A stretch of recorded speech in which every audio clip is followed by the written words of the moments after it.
देकर युवाओं को रोजगार देने का काम करेंगे।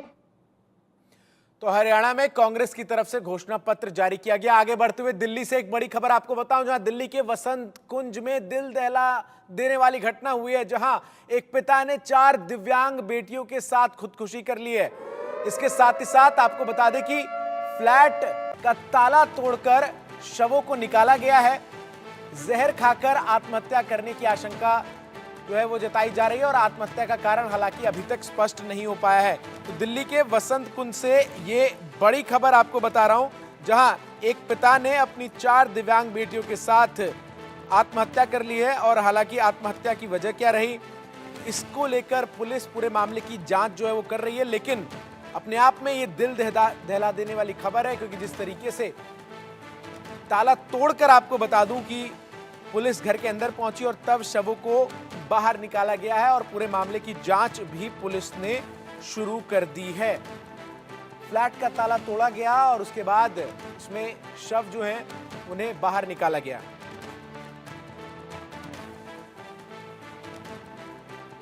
दिल्ली के रंगपुरी इलाके में एक परिवार में 5 लोगों ने आत्महत्या कर लिया। बताया जा रहा है कि अपने पिता ने 4 बच्चों को जहर दे दिया, क्योंकि वो चारों अपाहिज थे। हमारे साथ में पड़ोसी हैं। क्या मामला था, किस तरीके से घटना हुई? मेरा नाम है रतन।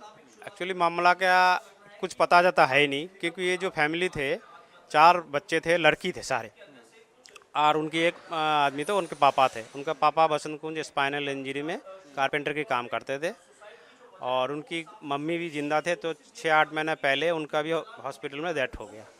उसके बाद ये फैमिली जो है 4 लड़की को लेके वो घर पे ही रहते थे और वो आदमी काम पे जाता था। घर में कोई इनके काम करने वाला कोई नहीं है, अन्ना या अड़ोस पड़ोस से कोई लेना देना रहता है। ये दरवाज़ा हमेशा बंद रहता है। तो हीरा लाल जो थे वो कितने दिन से यहाँ रह रहे थे? ये कोविड से पहले आए थे। कोविड होने से पहले वो लोग यहाँ पे रेंट पे आ गए थे। तो मिलना जुलना आप लोगों से होता था पड़ोसी से? चलना पड़ोसी के खिलाफ देखा ही होते थे, बातचीत नहीं करते थे कभी भी। मिलना जुलना लड़कियाँ कभी बाहर नहीं निकलते थे। कभी कभार जैसे उनको कोई घर के अंदर रहना है, बीमार तो हो ही जाना, तो कभी देखते थे रात के टाइम वो पापा ने चारों को गोदी में उठा के लेके यहाँ तीसरी मंजिल में जो नीचे ले जाना है, नीचे लेके वो गाड़ी में लेके फिर सुबह तक आ जाना है। अब हॉस्पिटल जाता है रात को, कौन सा हॉस्पिटल जा रहा है, सुबह वापस भी आ जाना है। ये तो वही जाने, उसका काम जाने। तो ये मैं रात को आता था ड्यूटी पे, ये भी बंदा मिलता था कभी भी उसकी आदमी, कभी ऊपर पानी के लिए जाते थे, कभी रात को देखता था वो ढाबे से खाना लेके आना, पेप्सी लेके आना, क्योंकि घर में इनका मम्मी जाने के बाद खाना वाना बनाना कुछ है ही नहीं, क्योंकि बाहर से आदमी भी कब तक करेगा, वो काम करेगा कि घर पालेगा कि देखेगा। काम क्या करता था वो? काम स्पाइनल इंजरी में कारपेंटर के काम करते थे। अब बताया जाए चारों बेटियां उनकी अपाहिज थी, तो किस तरीके आपने देखा तो उनके बच्चे? हाँ, बच्चों को देखे पहले, बच्चे को देखे क्यों नहीं। अपाहिज थे, वो सीधा चल नहीं पाते थे, टेढ़ा मेढ़ा, ना ही उनकी आवाज़ सही है, बोल पाते थे। रात को घर के अंदर सीधी आवाज़ आते थे, पापा पापा चिल्लाते थे, बात जो भी है वटेवर, बाहर नहीं उनका आते थे। जब घटना हुई तो कैसे आप लोगों को पता चला? क्या एक्चुअली क्या है, कल मैं 9 बजे सुबह ड्यूटी गया, तो केयर टेकर का मेरे को फ़ोन आया, जो इस बिल्डिंग का जो केयर टेकर है वो यहीं नीचे ही रहते। तो भाई साहब 4 नंबर वाले के 4 नंबर है, इनका कुछ आता पता है? मैं कहा हमें कुछ पता नहीं है, केयर टेकर तुम हो, रिकॉर्ड तुम्हें रखना चाहिए। कह रहे क्या हुआ? मैंने पूछा क्या हुआ? कहते वो सामने वाले बिल्डिंग से उनकी घर से बदबू आ रही है और मक्खी बक्की उड़ रहा है। मैं कह रहा ऐसा, तू मत जाइयो भाई, तो लैंडलॉर्ड को फ़ोन कर रहा, पुलिस को बुलाओ, पुलिस आएगा तभी जाके दरवाज़ा खोलना। तो कह रहे खुल भी तो नहीं रहा है। मैं कहा उन लोग करेगा जो भी, तुम मत घुसो ना। तो पुलिस को बुलाया, पुलिस टीम आए, उसके बाद दरवाज़ा खोला, बड़ दरवाज़ा खोल के देखा, पीछे वाले कमरे में 4 एक बेड के ऊपर लेटे पड़ा है, साथ में उनके फादर, 5 मतलब बॉडी पड़े थे और उसमें जहर की बोतल वगैरह जो भी थे वो खा के उन्होंने सुसाइड कर दिया। बदबू आ रही थी, कुछ ऐसा क्या? वही तो बताया मैंने आपको, सामने वाली बिल्डिंग वाले ने, उन्होंने कैरेक्टर को फ़ोन किया ना जी, जाके ऊपर देखो इस कमरे में बदबू आ रहा है बहुत बुरी तरह और मक्खी बिन आ रहा है। मक्खी बिनवा तो चलो वो बदबू आ रहा है, तो फिर उन्होंने लैंडलॉर्ड को फ़ोन करके पुलिस लेके फिर दरवाज़ा खोला, क्योंकि दरवाज़ा अंदर से बंद है, खोल नहीं सकता। तो आप सुन रहे थे पड़ोसी को, चश्मदीद को, कि किस तरीके से पूरी घटना हुई, किस तरीके से पूरा मामला जो है उजागर हुआ है। कैमरामैन अनीस के साथ में मैं आदित्य कुमार, इंडिया न्यूज़, दिल्ली। आदित्य कुमार हमारे सहयोगी तमाम अपडेट्स के साथ सीधा ग्राउंड जीरो वसंत कुंज दिल्ली से जुड़ रहे हैं। आदित्य, इस पूरे मामले में पुलिस की जांच में अब तक क्या कुछ पता चल पाया है, क्या कुछ अपडेट है, विस्तार से दर्शकों को बताइए। जी चंदन, इस पूरे मामले को पहले कब शुरुआत हुई, कैसे हुई, वो पहले जानकारी मैं दर्शकों को दे देता हूँ। ये मामला कल का है, यानी कि 27 तारीख का है, जब सुबह 10 सवा 10 के बीच में पीसीआर को कॉल गई थी कि किराएदार जो है वो घर नहीं खोल रहा है, रूम नहीं खोल रहा है। उसके बाद पुलिस जब वहाँ मौके पे पहुँची तो देखा कि पूरा जो एरिया था, क्योंकि 3rd फ्लोर पे है, बहुत बदबू बहुत ज़्यादा आ रही थी। तो उसके बाद गेट खुलवाने की कोशिश की गई, पुलिस ने भी कोशिश की, क्योंकि पहले जो वहाँ पे गए थे वो सफाई कर्मी गए थे।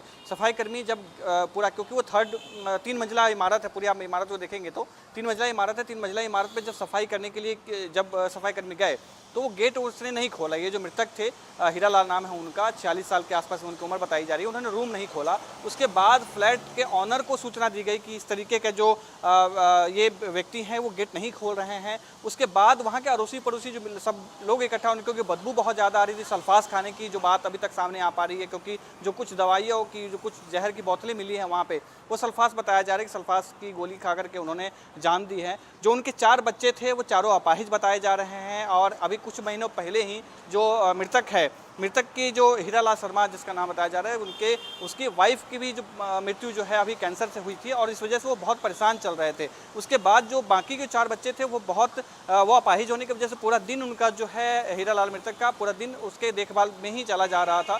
तो इस वजह से वो बहुत परेशान जो है बताया जा रहा था। यहाँ तक कि हमने पड़ोसियों से बात की, पड़ोसी से भी वो मिलना जुलना उसका बहुत कम हो रहा था, वो उनसे बातचीत बहुत कम हो रही थी। वो सिर्फ तभी उनको देख पाते थे जब वो कोई दवाई लेने के लिए नीचे जा रहे हैं, या राशन के सामान नीचे लेने के लिए जा रहे हैं, या कहीं पर कुछ उनको इलाज करवाना है तो वो उसके लिए जा रहे हैं। बस इतना ही लोगों से उनकी भेंट होती थी, ये जानकारी जो है निकल के आई है। पुलिस अभी मामले की जांच कर रही है कि आखिर किन सर्कमस्टांसेज के बीच में ये घटना हुई है और इतना बड़ा कदम जो है वो उठाया गया है। उसके बाद पुलिस जो है वहाँ पे हालांकि फोरेंसिक टीम ने पूरी जाँच कर ली है, पूरे घर को सील कर दिया है। जब तक कि जाँच नहीं होगी तब तक उस घर को खोला नहीं जाएगा। हम मौके पर पहुँचे, लोगों से हमने बात की थी, सारी जानकारी हमने ली थी। तो जिस तरीके से स्थिति हुई उस तरीके से साफ है कि वो परेशान था, मेंटली बहुत डिस्टर्ब था, कमाई ज़्यादा नहीं हो रही थी, और 4 बच्चे जो विकलांग हैं उनकी देखभाल, उनका पूरा जो मेंटेनेंस है वो बहुत ज़्यादा महंगा पड़ रहा था, और जिस वजह से वो बहुत परेशान चल रहा था। जो 4 बच्चे थे उनकी तबीयत खराब थी, जिस वजह से उनका काम भी सही से नहीं हो पा रहा था। वाइफ जब थी तो वाइफ की भी मृत्यु हो गई, वो एक घर का सहारा भी था, वो भी चला गया। लेकिन बहुत दिनों से बताया ये भी जा रहा है कि ये अपने परिवार जो है अपने पैतृक गाँव बिहार के बताए जा रहे हैं, ये पैतृक गाँव भी नहीं पहुँच जा रहे थे और बहुत दिनों से यहीं रह रहे थे। खासतौर से इस फ्लैट की अगर हम बात करें तो अभी कोरोना समय में ये इस फ्लैट में शिफ्ट हुए थे।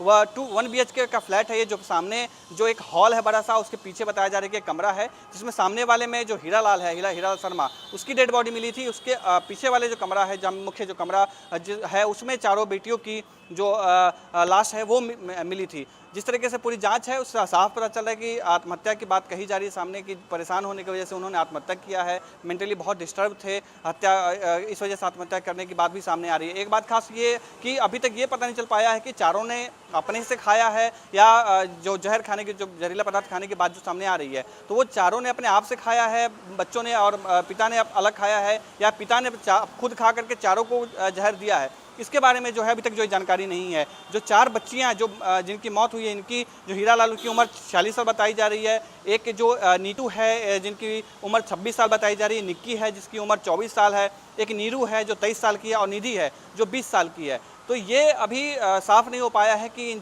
5 ने एक साथ में जहर खाया है या पहले पिता ने जहर खाया और बाकी बच्चों को बाद में जहर दिया। ये जांच का विषय है, जांच के बाद ही कुछ स्थिति साफ हो पाएगी। लेकिन अभी स्थिति यह है कि उस पूरे जगह को घेर दिया गया है। जो पुलिस ने उनको जो फोरेंसिक टीम थी वो जांच करके सब कुछ सबूत इकट्ठा करके लेके गई है, और आगे जो है वो अपडेट जब तक पुलिस नहीं देती तब तक कहना कुछ मुश्किल हो पाएगा। जी चंदन, इसके अलावा जिस तरीके से ये पूरा मामला सामने आया और 4 बेटियां जो विकलांग है वो भी जानकारी आपने आदित्य दी। अब इस पूरे मामले को लेकर पुलिस की तरफ से क्या कोई उनके परिजन हैं जिन्हें सूचित किया गया है? आगे की प्रक्रिया को लेकर क्या कुछ जानकारी पुलिस ने दी है? जी, पुलिस खासतौर से अभी तो इस बारे में कुछ खास नहीं कह रही है। बस जो इन्फॉर्मेशन, जो फॉर्मली एक इन्फॉर्मेशन होती है वो उन्होंने दिया है। लेकिन जहां तक हमने सूत्रों से पता किया या वहाँ स्थानीय जो लोग हैं उनसे हमने बात किया, उनका साफ कहना है कि ये परिवार से बहुत कटे हुए थे। इनके जो भाई हैं और उनके जो परिवार, उनको सूचना दी गई है घटना की, लेकिन उनका साफ कहना है कि परिवार से बहुत कटे हुए थे। जब से इनकी वाइफ की मृत्यु हुई थी तब से वो और भी कटे हुए रह रहे थे और बहुत ही अकेले रह रहे थे। तो सूचना दे दी गई है, डेड बॉडी जब तक पोस्टमार्टम ना हो जाए तब तक उसको दूसरे परिवार के हाथ में नहीं दिया जा सकता। तो इस तरीके की जो बातें हैं वो सामने आ रही। परिवार वालों को सूचना दिया गया है, वो आएंगे यहाँ पर मिलने, क्योंकि यहाँ पर वो अकेले रहते हैं और उनके परिवार में अब कोई बच्चा भी नहीं है। जो आगे कुछ जो दाह संस्कार है वो उनके भाई, एक भाई बताए जा रहे हैं जो जिनको सूचना दी गई है, वो आएंगे और वही जो है आगे की जो कर्मकांड है वो करेंगे। तो ये सूचना इस तरीके से निकल के आ रही है। पुलिस की तरफ से अभी तक कोई खास जानकारी जो है सो नहीं दिया गया है, क्योंकि घटना को बीते हुए लगभग 24 घंटे से ज़्यादा हो चुके हैं। और जहर खाने की जो बात है वो शायद अब ये कंफर्म नहीं हो पाया है कि समय, क्योंकि फोरेंसिक टीम की जांच जो है वो नहीं आ पाई। तो जहर खाने का जो समय है वो बताया जा रहा है कि शुक्रवार की रात को ही उन्होंने खाया होगा, जो रात का डिनर होता है। क्या वो इस क्योंकि परिवार पड़ोसियों पर से किसी बात किया तरीके तो का कोई कर्ज या ऐसी कोई बात भी सामने आई है अभी तक आसपास के लोगों से जब आपने बातचीत की तो? जी, इस तरीके का भी कोई खास बात ये पता नहीं चल पाया कि कर्जे, क्योंकि हाँ ये आर्थिक स्थिति उनकी जरूर कम थी, लेकिन कर्जा लिया था कि नहीं लिया था इस बारे में क्योंकि किसी से परिवार की ज़्यादा बातचीत नहीं हो पा रही थी।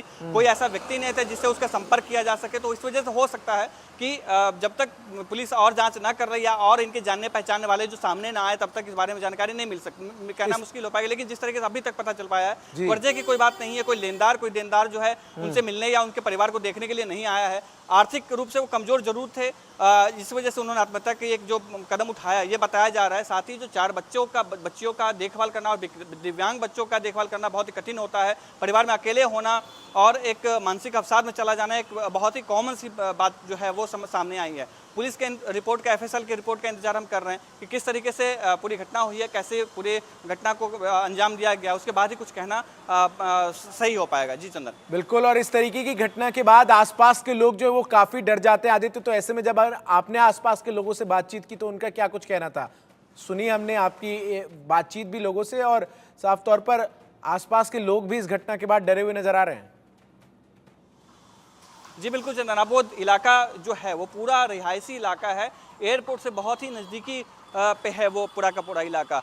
जब घटना हुई तो क्योंकि ये बहुत ही आम घटना है, एक घर में 4-5 लोगों की डेड बॉडी मिलना बहुत ही आम नहीं होता, बहुत ही रेयर देखा जाता है। इस तरह घटना बहुत ही दिल दहलाने वाली होती है। पूरा इलाका जो है अभी जब भी हम लोगों से बात कर रहे थे, लोगों के मन में खौफ जरूर है, क्योंकि एक तो ये चर्चा का विषय बन पाया है कि आपकी अगर दिक्कत कोई हो रही है तो आप समाज से बात करें, अपने अड़ोस पड़ोस के लोगों से बात करें, ताकि कोई दिक्कत अगर है तो उसको दूर किया जा सके। इस बारे में बहुत लोग जो है चर्चा कर रहे हैं। पूरा अगल बगल जो घर है, क्योंकि वो जिस घर में ये घटना हुई है वो घर जो है पूरा 3 मंजिला घर है और तीनों मंजिलों पे लगभग 20 लोग रह रहे हैं। हर फ्लोर पे 2-2, 3-3 फ्लैट है। दोनों साइड में एक सीढ़ी बीच में आती है, सीढ़ी के बाद में एक दाहिने तरफ और बाएं तरफ 2-2 फ्लैट जो हैं वो रह रहे हैं। यानी कि एक फ्लैट पे, एक फ्लोर पे 4 फ्लैट है, उस चारों फ्लैट में उस तरीके से लोग रह रहे हैं। और पूरे के पूरे इलाके में जो है एक मातम सा मचा हुआ है, मातम सा फैला हुआ है। और जो जिस फ्लोर पे घटना हुई है, क्योंकि वहाँ बदबू अभी भी, आप समझ सकते हैं कितना खतरनाक वो जहर का प्रभाव रहा होगा कि अब तक वहाँ पर जब हम खड़े थे तो वहाँ पे नाक देना बड़ी मुश्किल बात समझ में आ रही थी, क्योंकि बदबू बहुत ज्यादा जो थी वो आ रही थी। जी बहुत बहुत शुक्रिया आदित्य आपका हमारे साथ जुड़कर विस्तार से तमाम जानकारी दर्शकों तक पहुंचाने के लिए। आगे बढ़ते हुए जम्मू कश्मीर से बड़ी खबर सामने आ रही है, जहां जम्मू कश्मीर में आतंक पर प्रचंड प्रहार लगातार जारी है और जम्मू कश्मीर के कुलगाम में आतंकियों से मुठभेड़ चल रही है। कुलगाम के